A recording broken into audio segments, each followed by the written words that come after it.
Hello, babes. Welcome back to another episode of the Wander Wealthy podcast. My name is Tess Wicks. I'm the host, and today is day number 11 of the 12 Days of Money Mindset series. You guys, we are almost done, almost complete. I hope you've enjoyed this. I'd love to know what you think or have thought of the series. Go ahead and add me on Instagram and share the series if you've loved it, or just send me a DM and feel free to ask me any questions you might have as well. And I really hope that you are signed up for our free webinar that we are hosting the 7th and the 8th. There's 3 different time slots that you can sign up for. If you go to wanderwealthy.com/webinar, I'm going to be sharing with you how to overcome the 5 biggest money problems that I see so many clients. I work with so many clients over and through, and how you can start to solve them without using money, without making more money, without spending less, whatever it is. It's before you would even get to that part that you could actually solve these money problems. So wanderwealthy.com/webinar to sign up. It's going to be a really awesome, juicy, free training for you. Today, we're going to talk about a topic that is definitely thrown around a lot, especially when you talk about mindset, you talk about scarcity, and you talk about personal development in general. I mentioned meditation a few days ago, and kind of along the lines of meditation as being one of those things that a lot of very successful athletes and just wealthy people in general do, people who need to operate at the top of their game without letting their subconscious mind thought gremlins come in and say, like, you can't do this, you're not good enough. In addition to meditation, a lot of these people do another thing, which is gratitude practice. Every morning they'll sit down and they'll write things they're grateful for, or maybe they'll think about things they're grateful for. And this is something that's been really popular. Now, I think a lot of us do gratitude in a way that is easy to do. And it's like, I did it, I'm done, I did it, I did my gratitude practice, I'm done, okay, check. Accomplish that for the day. And I'm going to share a little challenge for you at the end, of course, at the end of this episode, for you to work on gratitude in a different way, and why I think it'll be a little bit more effective for you. But what I wanted to bring up gratitude because to me and to a lot of people, gratitude is the antidote to scarcity. Tony Robbins has a pretty famous quote about gratitude being the solution to anger and fear. And when I think about anger and fear and scarcity, to me, they all kind of equal these similar feelings, especially fear and scarcity. And so just like, he says, and I think Brene Brown has also mentioned this, when you're in a state of gratitude, you can't feel fear. Like, it just doesn't happen. So if you have this kind of like fear, anxiety, or anger, you can't hold space for that and gratitude at the same time. Like, think about it and try it out. Like, oh, I'm so grateful for my family. What if they all die? Like, it doesn't happen at the same time. You have to be in one state and then shift to another. And gratitude, it's not just about writing down your gratitude. It's about truly embodying and feeling gratitude. So taking it from thoughts written down on a page to shifting it into being in a state of gratitude. So similar to what we did yesterday, evoking the state of confidence so you can be confident when you're having money conversations, when you're negotiating prices, whatever it is you want to do.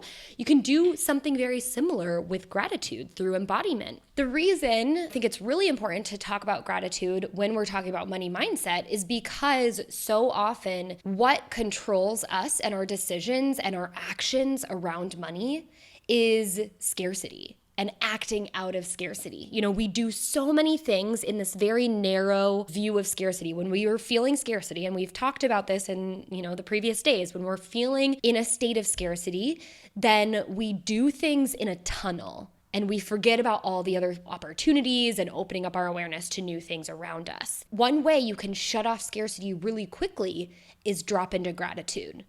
So if you're feeling scarcity around your income, how can you be grateful for the things that you do have under the income that you are bringing in? What is your income able to provide you? And how can you be grateful for that? Even if the income isn't where you want it to be in the future, how can you be grateful now for the income that you do have? How can you be grateful now? And this is going to be like, whoa, I've never thought about this. How can you be grateful now for the debt that you have? What has getting into that level of debt, getting into credit card debt or having student loans or having a mortgage, having a car loan, What is that debt provided for you, and how can you be grateful for it? How can you be grateful for the bills that you're paying? I think all of us hate paying the internet/cable bill because it's like, how can they charge me so much? And why won't they let me negotiate it down? And it increases every single year. I feel that. I get that way like once a year, and then I call them and try to negotiate it. How can we drop into gratitude instead of frustration, instead of anger, instead of scarcity? I'm living paycheck to paycheck and I have this other bill that I have to pay.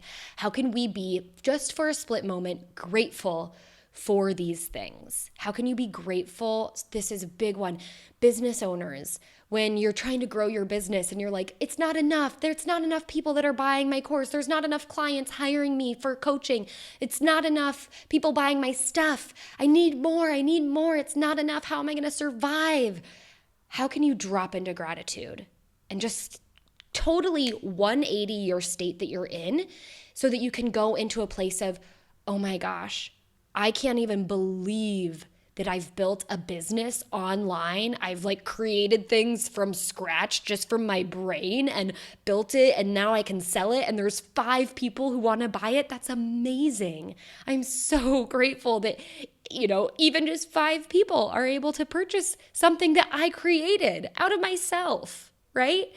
How can we drop into gratitude just to break up that habitual scarcity mindset that we so often slip into? Make the decision to choose to pull yourself out of the scarcity pool and roll over into the gratitude sea, right? Here's another thing. I wanted to go one step further with this. There's also people who are so grateful for where they're at. I am so grateful for the life that I've created, for the business that I've built, for everything that I have.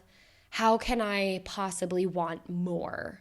And tomorrow we're going to be talking about manifesting and wanting more and how you can utilize mindset for manifesting and how that really how to decode that all. So we'll do that more tomorrow, but do know that it is okay and it is safe to be grateful for everything you have and aspire for more.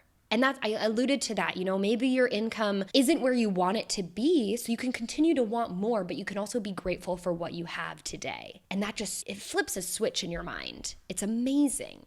So drop into gratitude, and your challenge today is to do just that, but I don't want you to do it mindlessly. I don't want you to just do it in the thought part of your brain. I want you to also feel it and embody it. And so when you're writing out, let's do 3 things that you're grateful for, but I don't want you to just be like, I'm grateful for my family, I'm grateful for this coffee, I'm grateful for my house, right? I want you to feel, what have you created out of something? The income that you are making, what have you been able to save up for and now you have it? What have you been able to create for yourself? What have you been able to buy with your own money? And how can you really feel grateful for being able to acquire that thing? And it was a big thing that you did, and you can really sense and feel your own accomplishments and truly drop into gratitude in that way. So I want you to write it down, but I also want you to feel it with every thing that you write that you are grateful for. I want it to be something that you've created for yourself. You can be grateful for your friends and your family, but maybe it's a friendship that you really had to work on building. You had to put yourself out there to, because making friends as an adult is hard. Or maybe it's a family relationship that you really had to work on and it wasn't where it is now today. I want you to see the starting place and the ending place, or the continuing to evolve place, and be grateful for that transformation that was all you. You did it, and you can feel that gratitude. You can really feel it. Okay, so that's your challenge for the day. And tomorrow's the last day, so I can't wait. But until then, I hope you wander wealthy.